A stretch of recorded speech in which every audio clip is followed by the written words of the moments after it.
Hello everyone, and welcome to the final Capstone projects. First of all, a huge congratulations to you for making it this far into the course.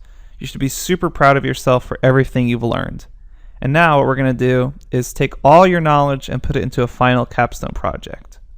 So what you're going to do is click on the folder in the NB viewer called Final Capstone Projects, and then click on Final Capstone Project Ideas, IPython Notebook, or Jupyter Notebook. And here you have a list of Capstone project ideas. So your Capstone project is actually totally up to you. And what I want you to do is pick a simple project at first that you think you can finish in a day. So here I've listed about 100 project ideas. Some of these we've actually already done, such as a Fibonacci sequence generator, or even the FizzBuzz problem is also in this list. So I want you to choose one of these problems that you think you can finish in a day. They're organized by sections, so there's a numbers section, there's a classic algorithm section, a graph section, data structures, text, networking, classes, threading, web, files, databases, graphs and multimedia, security. So there's a lot here.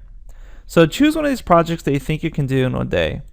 Once you're done with that, what I want you to do is either pick a project from this list or think of your own project, something maybe at work that you want to fix using Python, or maybe you have a hobby you want to explore more with Python. Anything that you want, it's up to you. But try to make it that's going to take you more than a week to finish that project. And remember, just have fun with this. If you do decide to use one of these projects here as your capstone project, what I want you to be aware of that if you go back to the folder, Final Capstone Projects, there's a folder within that folder called Project Solutions. And there's to be a solutionslinks.md.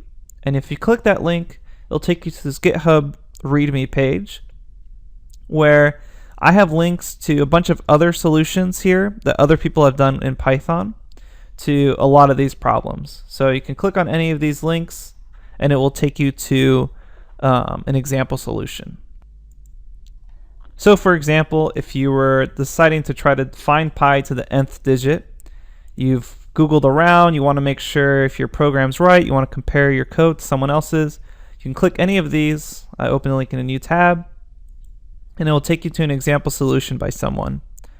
Okay, so that's it. Remember, these capstone projects are totally up to you. Do something that interests you, that you find fun. The only thing I suggest is that you start off small and then grow larger and larger with your code base. All right, other than that, huge congratulations to making it this far in the course. I cannot stress this enough. You've learned so much if you've made it this far. Congrats. And make sure you have fun in your Python project. Okay, thanks everyone.